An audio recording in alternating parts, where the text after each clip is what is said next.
సుముఖశ్చైకదంతశ్చ కపిలో గజకర్ణకః లంబోదరశ్చ వికటో విఘ్నరాజో వినాయకః ధూమకేతుర్గణాధ్యక్ష బాలచంద్రో గజాననః వక్రతుండ శూర్పకర్ణో హేరంబ స్కందపూర్వజః షోడశైతాని నామాని ఎప్పటే చునియాదపి విద్యారంభే వివాహే చ ప్రవేశే నిర్గమే తథా సంగ్రామే సర్వకార్యేషు విఘ్నస్తస్య న జాయతే.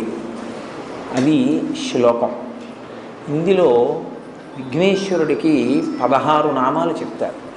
ఈ 16 నామాలు షోడశైతాని నామాని అని. ఇంట్లో ఈ 16 నామాలు చెప్పేవాడు తప్పకుండా ఉండాలి అని. ప్రతి ఇంట్లోనూ కూడా ఈ 16 నామాలు చెప్పబడాలి.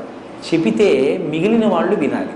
అంటే ఈ శ్లోకాన్ని ప్రతిరోజు పైకే చదవాలి అని గుర్తు. ఇంట్లో మిగిలిన వాళ్ళు దీన్ని చదవలేరు అంటే ఇంటి